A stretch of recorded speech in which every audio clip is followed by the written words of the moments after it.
Bertemu lagi pada kesempatan kali ini kita akan membahas soal-soal TKP, di mana soal-soal yang akan kita bahas adalah soal-soal yang cukup menyulitkan pada ujian sebelumnya. Jadi penting untuk kita mempersiapkan materi TKP ini lebih awal seperti itu ya. Dan juga di dalam sistem SKD nilai TKP itu adalah yang paling tinggi dibandingkan dengan nilai yang lainnya seperti itu. Oke, langsung saja kita mulai dengan soal nomor 1. Anda diundang ke dalam acara diskusi tentang kehidupan di luar angkasa, sedangkan di hari yang sama Anda sudah berjanji dengan teman Anda untuk makan bersama. Maka yang Anda lakukan adalah A. Menerima undangan tersebut dan menanti-nantinya. B. Pergi ke acara tersebut karena tidak mempunyai sesuatu yang lebih baik daripada undangan tersebut. C. Menolak undangan tersebut dan pergi bersama dengan teman. D. Mengatakan kepada teman Anda bahwa Anda mendapatkan undangan acara diskusi dan merubah janji Anda pada hari berikutnya. E. Lebih baik tidak pergi ke kedua acara tersebut karena dengan begitu Anda bersikap adil. Oke, seperti ini kita akan menggunakan prinsip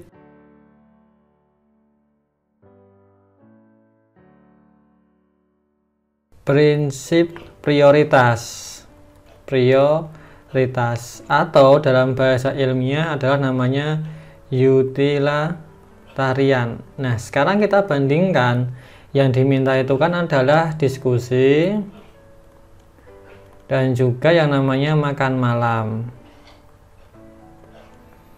Di sini yang lebih penting yang mana? Yang lebih penting jelas yang diskusi. Kenapa? Karena ini tidak bisa setiap hari dilaksanakan. Tidak tiap hari. Tidak tiap hari. Sedangkan makan malam atau makan yang lainnya meskipun janji itu bisa dijadwalkan ulang.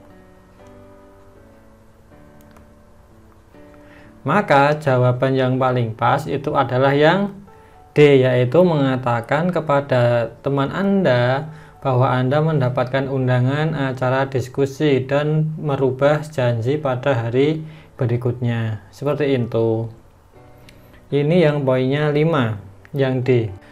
Soal nomor 2. Ketika Anda mengerjakan sebuah proyek, yang Anda lakukan adalah yang A. Memperhatikan semua detail dan memeriksa kembali semua yang Anda catat. B. Berkonsentrasi pada hal-hal umum dari proyek tersebut karena detail-detailnya tidak penting. C. Mencatat terus-menerus dan membaca seluruhnya untuk menghilangkan kesalahan yang mudah dilihat setelah Anda menyelesaikannya. D. Membagi tugas-tugas kepada bawahan dan memintanya untuk mengerjakan semua tugas. E. Memperhatikan semua detail dan melakukan pengawasan supaya proyek berjalan dengan baik dan lancar. Oke. Ketika kita melihat pilihan yang ada, ini kita diposisikan sebagai seorang pemimpin. Atau bisa juga dibilang sebagai ketua kegiatan atau kelompok ya. Oke. Sehingga kita harus memposisikan diri sebagai seorang ketua atau seorang pemimpin. Oke. Pemimpin yang baik itu harus bisa mengorganisasi anggotanya. Lalu juga harus bisa membagi tugas.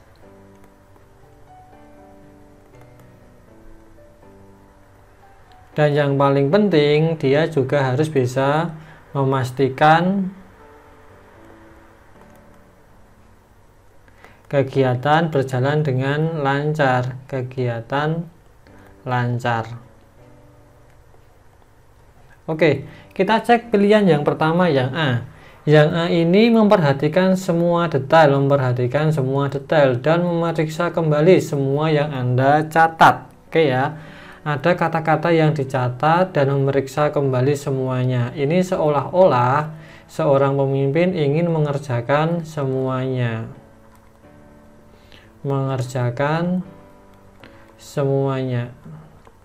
Sehingga dia bisa dibilang tidak bisa melakukan organisasi atau mengorganisasi anggotanya. Ini nilainya minus. Yang B, konsentrasi pada hal-hal umum dari proyek tersebut karena detail-detailnya tidak penting. Ini juga minus karena ada kata-kata detail-detailnya tidak penting. Ini sangat berbahaya sekali ketika detail-detail, misal masalah keuangan, itu kan detail, diabaikan. Ini juga bisa dibilang dia gagal melakukan organisasi. Mengorganisasi pekerjaannya, nilainya juga negatif. Yang C, mencatat terus-menerus dan membaca seluruhnya untuk menghilangkan kesalahan yang mudah dilihat setelah Anda menyelesaikannya. Ada kata mencatat terus-menerus, seolah-olah dia adalah seorang sekretaris padahal dia seorang pemimpin, maka ini juga minus. Yang D, membagi tugas-tugas kepada bawahan dan memintanya untuk mengerjakan semua tugas. Ini ada kata meminta untuk mengerjakan semuanya, sehingga dia bisa dibilang lepas pekerjaan. Dia tidak punya pekerjaan, semua diberikan pada bawahannya. Ini juga minus. Yang E, memperhatikan semua detail dan melakukan pengawasan supaya proyek berjalan dengan baik dan lancar. Ini bagus ya, sudah memperhatikan detail, masih melakukan pengawasan agar semua anggota bisa bekerja dengan baik, dan juga akhirnya proyek bisa berjalan dengan baik dan lancar. Ini yang positif, maka jawaban yang paling banyak poinnya itu yang E. Soal nomor 3. Pada hari Minggu cuaca sangat buruk dan hanya ada koran yang dapat dibaca. Maka A merasa senang karena Anda memiliki kesempatan yang baik untuk membaca. B membenci ide untuk duduk-duduk sepanjang hari. C membaca koran untuk sementara tetapi kemudian menyibukkan diri dengan beberapa pekerjaan. D kesempatan untuk tidur seharian penuh pada hari Minggu. E mengumpat dan kesal dengan cuaca buruk di hari Minggu. Ini adalah yang dinilai adalah apa? Yang dinilai itu adalah adaptasi. Adaptasi pada keadaan di luar rencana ya, karena yang diharapkan tentu saja hari Minggunya cerah itu ya. Dan seperti ini itu yang diminta adalah tetap produktif, itu yang diminta. Tetapi yang diminta itu produktif yang tidak membebani, produktif tapi santai, seperti memasak, menanam pohon, seperti itu. Membebani. Ini yang nilainya paling bawah, itu tentu saja teman-teman sudah tahu ya, yang E ini tentu ini paling bawah. Lalu yang D ini kesempatan untuk tidur seharian penuh pada hari Minggu, ini juga negatif. Masuk seharian tidur, mungkin kalau tidurnya hanya 2-3 jam masih bisa ya. Lalu yang C, membaca koran untuk sementara tetapi kemudian menyibukkan diri dengan beberapa pekerjaan. Ini bagus ya, ini positif. Jadi ada kegiatan. Lalu yang B, membenci ide untuk duduk-duduk sepanjang hari. Ini juga negatif, ini juga positif. Tapi ada kata-kata membenci, ini sebenarnya kurang pas. Ini saya kira ini menjadi negatif sajalah. Lalu yang A, merasa senang karena Anda memiliki kesempatan yang baik untuk membaca. Ini juga positif. Dari semua ini ada A, B, C ini yang paling positif nilainya itu adalah yang C. Dia membaca koran, setelah itu dia mengerjakan pekerjaan yang bermanfaat meskipun pekerjaan itu bukan pekerjaan yang berat. Soal nomor 4. Seorang teman meminta Anda untuk menemaninya datang di kursus kelas tembikar. Reaksi Anda adalah A. Pergi dengan dia hanya untuk sekedar membantu. B. Mengatakan kepadanya bahwa Anda tidak ingin pergi karena Anda belum pernah datang ke kursus tembikar. C. Menyukai ide itu karena dapat mencoba sesuatu yang baru. D. Meminta teman Anda untuk mengajak teman yang lain. E. Mengatakan bahwa teman Anda harus berani datang sendiri ke kursus tersebut. Oke, di sini yang harus kita perhatikan adalah ini menilai tentang rasa ingin belajar. Ingin belajar. Karena di sini kita tidak dihadapkan dengan pertentangan. Misal pertentangan itu Anda diajak pergi untuk kursus tembikar tapi anak Anda sedang sakit. Nah, itu bisa tentang prioritas, tapi di sini tidak ada perbandingan, sehingga ini maksudnya adalah rasa ingin belajar. Oke, kita cek yang pertama, yang A, pergi dengan dia hanya untuk sekedar membantu. Sekedar membantu ini negatif ya, karena dia sifatnya sangat pasif sekali, tidak ada keinginan yang baik. Yang B, mengatakan kepadanya bahwa Anda tidak ingin pergi karena Anda belum pernah datang ke kursus tembikar. Ini juga negatif, karena yang diminta itu kita itu ada rasa ingin belajar hal-hal baru karena tidak punya kesibukan yang lain. Yang C, menyukai ide itu karena dapat mencoba sesuatu yang baru. Ini yang positif. Yang D, meminta teman Anda untuk mengajak teman yang lain. Ini juga negatif karena Anda tidak punya kesibukan.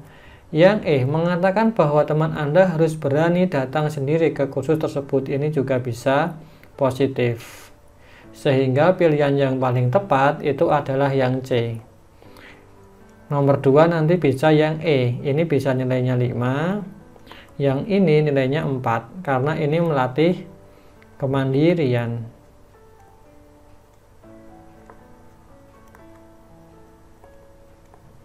Soal nomor 5. Tahun baru sudah di ambang pintu. Maka Anda berharap untuk A. Beberapa hari yang tenang dihabiskan dengan keluarga.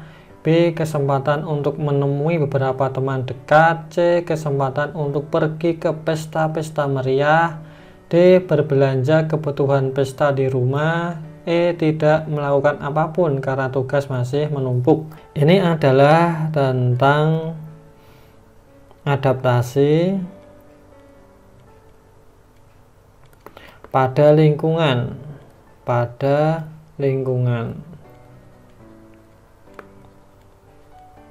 Ini dihadapkan dengan hari libur ya, hari libur tahun baru. Apa yang Anda lakukan itu ya. Yang A, beberapa hari yang tenang dihabiskan dengan keluarga. Ini sangat baik karena setelah banyak bekerja, akhirnya ada libur untuk pihak atau untuk keluarga. Yang B, kesempatan untuk menemui beberapa teman dekat. Ini juga bisa positif. Lalu yang C, kesempatan untuk pergi ke pesta-pesta meriah. Ini negatif ya, ini pemborosan. Meskipun liburan tapi tidak perlu sampai pergi ke pesta-pesta, berarti kan banyak pestanya. D, berbelanja kebutuhan pesta di rumah. Ini juga negatif karena berbelanja untuk pesta ini juga kurang positif. Ini pemborosan masuknya. Yang E, tidak melakukan apapun karena tugas masih menumpuk. Ini juga negatif karena hari libur. Kalau hari libur itu usahakan untuk melupakan pekerjaan. Kenapa? Karena orang bekerja itu juga punya hak untuk istirahat. Hak istirahat itu ada. Jadi kalau liburan ya istirahat, kecuali ada pekerjaan yang sangat mendesak. Lalu pilihan yang positif itu ada A sama B. Ini yang paling banyak poinnya adalah yang A. Karena berkumpul dengan keluarga itu adalah hal yang sangat penting. Manusia bekerja tujuannya ya untuk keluarga. Sedangkan yang B, bertemu dengan teman dekat itu bisa dilakukan di lain waktu pada waktu-waktu berikutnya.